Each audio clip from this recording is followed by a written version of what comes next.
Hello and welcome back to Harriet's Custom Computer Art Plus. Today I'm going to be showing you how I made the Christmas box. But first, if this is your first time, please subscribe. Don't forget to hit the like button.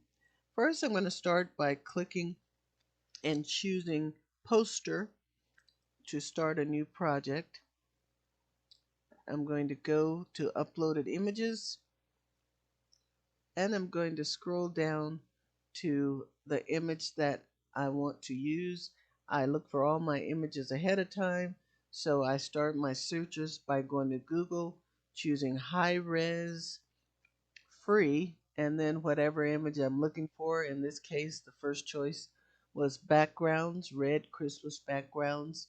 My second search was for snowdrifts, and my third search was for garland.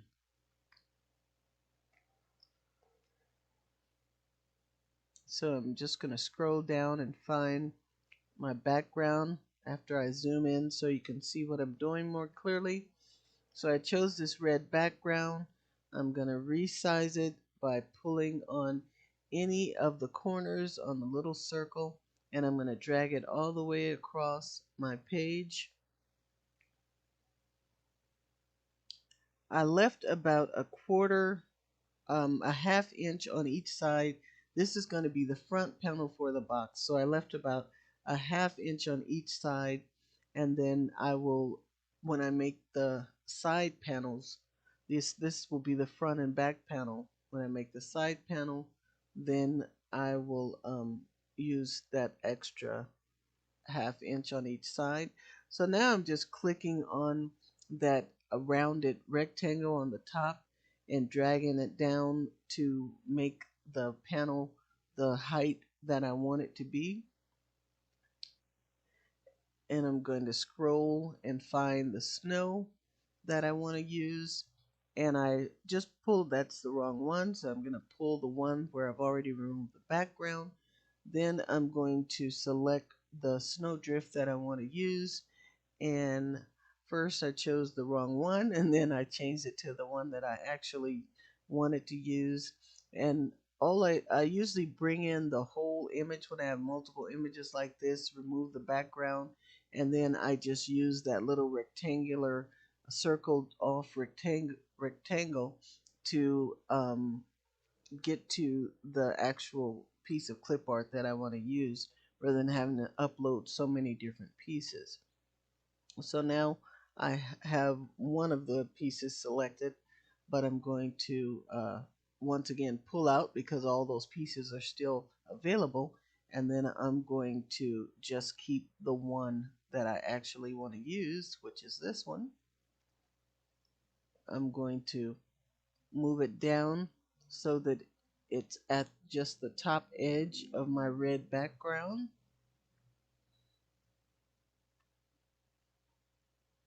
And I'm going to take the curved ends all the way to the side, and then I'm going to drag it or enlarge it so that it's the same way, dragged all the way to the edge on both sides of my red background.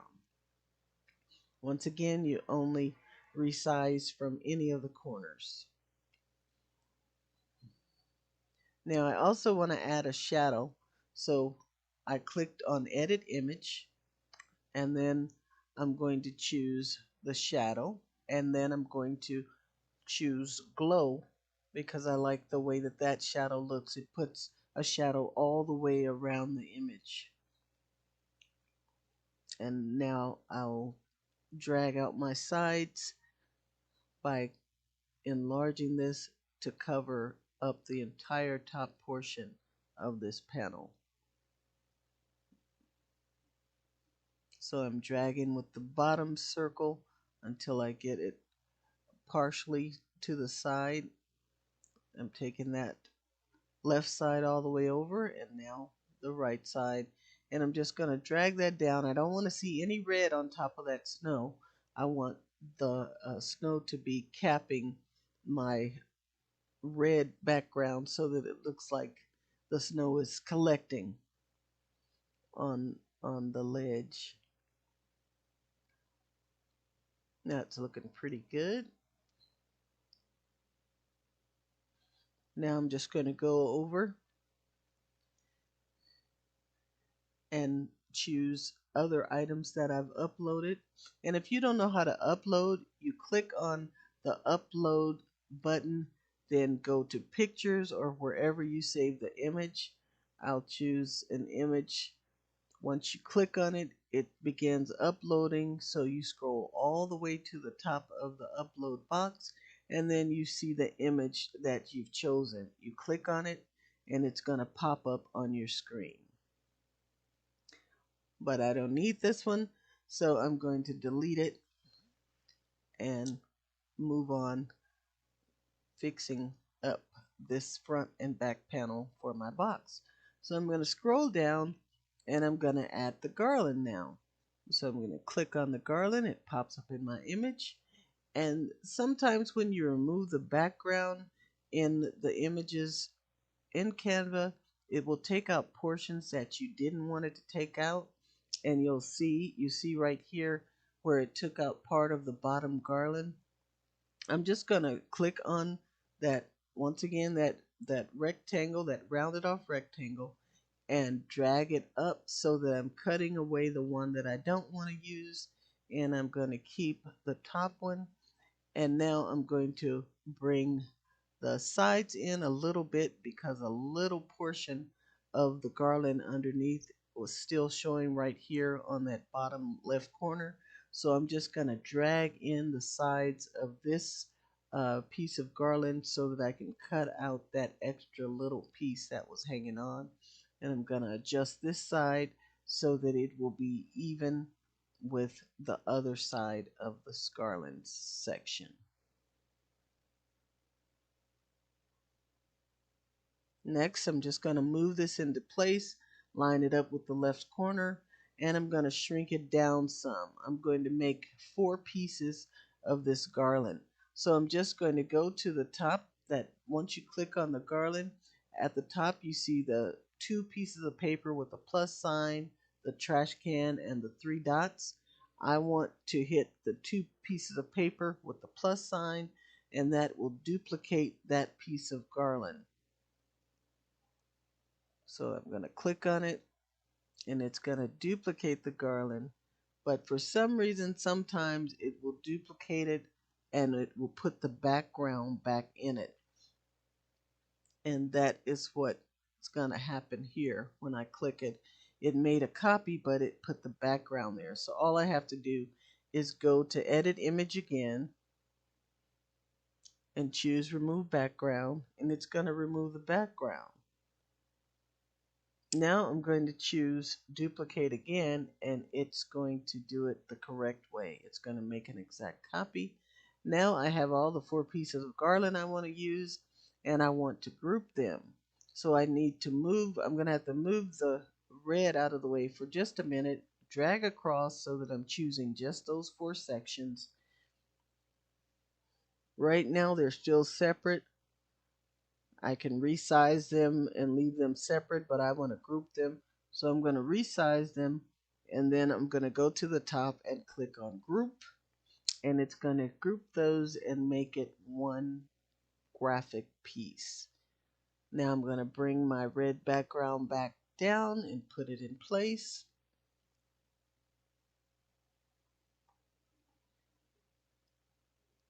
Once I have it in place, I'm going to move my garland back up. And zoom in a little bit better so you can see what I'm doing. I'm just making sure that those corners are covered and that the snow is reaching a little beyond the edge. Now I'm putting my garland in place. And I don't want the garland to sit on top of the snow because the snow, of course, falls on top of the garland and covers it a bit.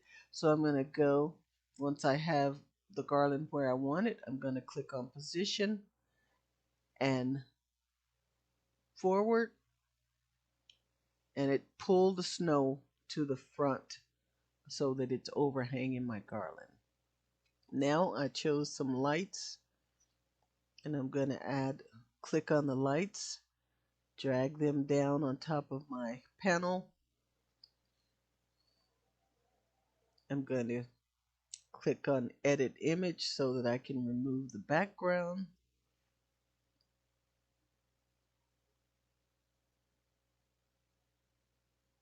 Click background remover, and it's going to remove that background.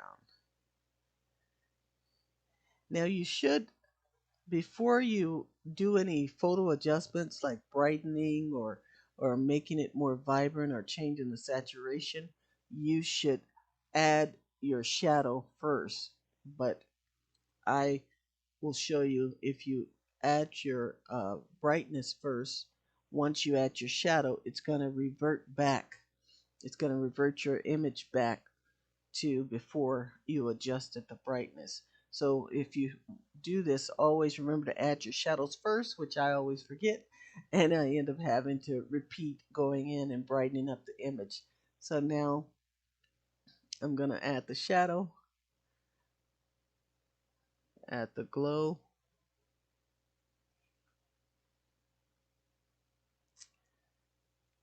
and you can see the shadow is there now. And you can adjust the shadow even more by clicking on the grayed out box. Those little white lines shows that there's some sliders. If you click on it, and you can adjust the blur, you can adjust the transparency or the thickness. I usually go with either the thickness of 2 and increase the transparency, which makes it a little darker. And if you go to the left, it makes the transparency lighter. If you go to the right, it makes it darker. And then the blur, if you pull the blur to the left, it lessens the blur. If you pull the blur to the right, it increases the blur. So I'm just increasing. I actually decrease the transparency a little bit, and then I increase the blur a little bit. And now once again I'm going to have to go and brighten my lights. So I click, once I adjusted the length, I clicked outside of the box so that I could get back to the first edit menu, and I'm going to choose brightness, and I'm going to increase my brightness again. And as you can see, the lights start to glow and stand out more, and I'm closing that out. And now we're ready to add some text. So I clicked on the text box, and this is my favorite text to use. There are lots of different choices within there, but I like that cursive writing.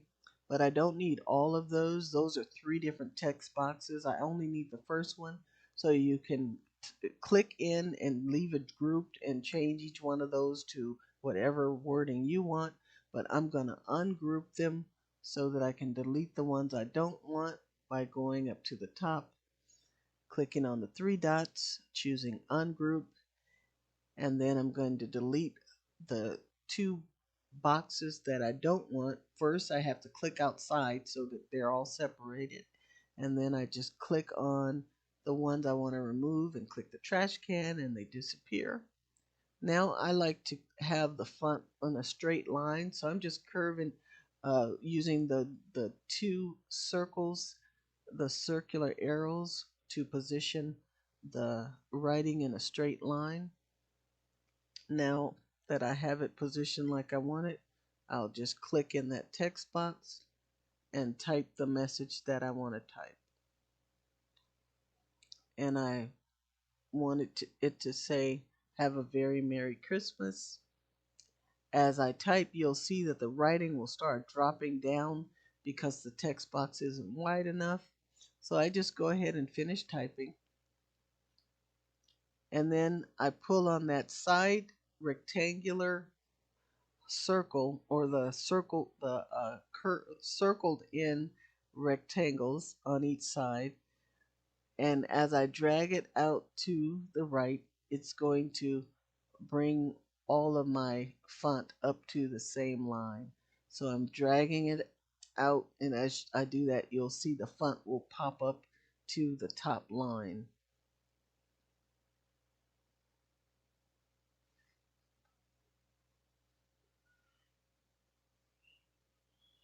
I'll move it over a little bit so it's not going off the screen.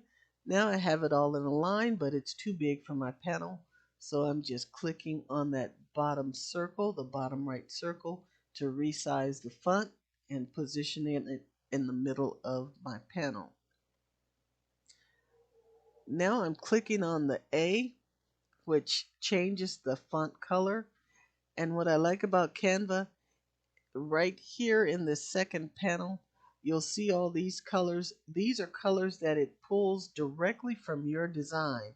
So whatever you're custom designing, it will give you options to use any of the colors or many of the colors in your design.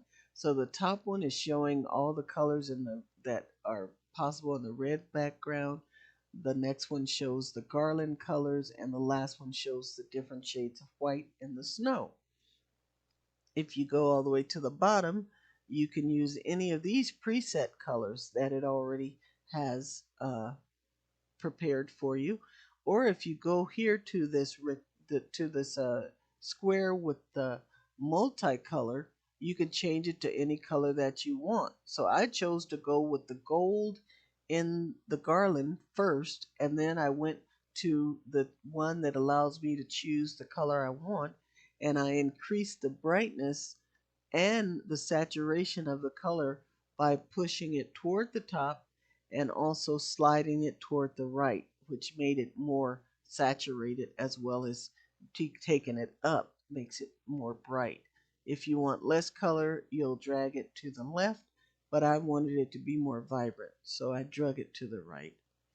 Then I'm going to click outside of that, and now I don't want the writing to just be straight. I want a curve to it. I want it to make it look a little different. So now I'm going to go to Effects while I have that font chosen. Click on Effects. Then I'm going to scroll down a little bit so that I can see the first box that says None. So if I make a mistake, I can click None and it takes off all the effects. But I want to curve the font and add shadows. So first I added a shadow, and the two choices that I have up there for shadow, you could see I went with the second one, which lifts the whole font off the page and puts a shadow all around it. Or you could go with the first one that does a drop shadow, and then you can change that drop shadow to any color you want. I usually still change it to black, but you could choose to use any color you want. So now that I'm done with the shadowing, I want to curve the writing. So I'm going to click here on curve, and it's going to curve the writing almost into a circle. Well, I don't want it to be that severe. So if I scroll down a little more, you see it gives you a slider. And on that slider, if you slide it toward the left, it makes it curve upward. If you slide it toward the right, it makes it curve downward. I want it to curve up, so I slid it to the left. Then if I wanted to change the font, you just click in it. It gives you that image, but once you finish typing and you click out of it, it will curve back to the same curvature that you gave it. Now you're all finished with this one, and I'm ready to make the side panels. So I'm just dragging across from the top. Oh, before I do that, if you want to center it, as you can see, I chose the whole section by dragging from the top left to the bottom right. Then I duplicated it, and I drug what I duplicated up to the top.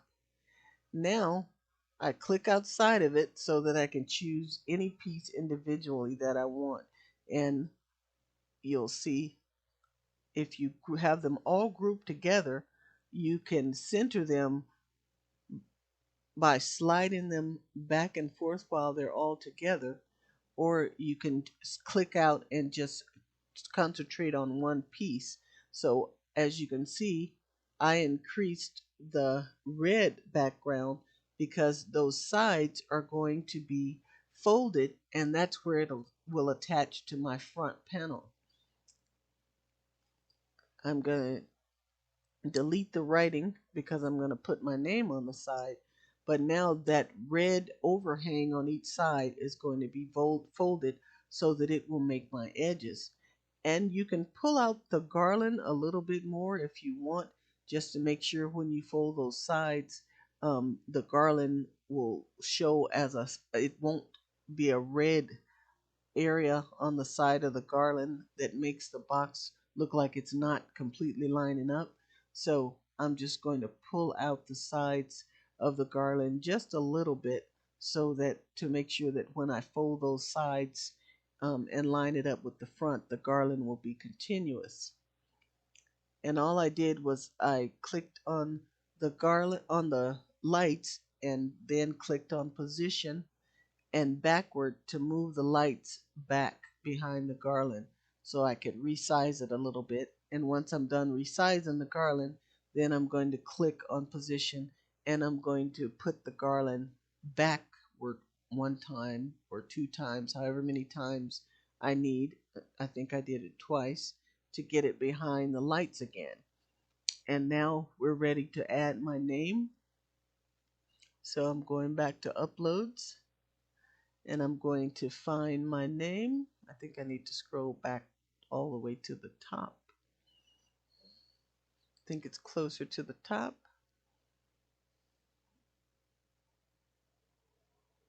I know it's in there somewhere. I think it's, yeah, there it is.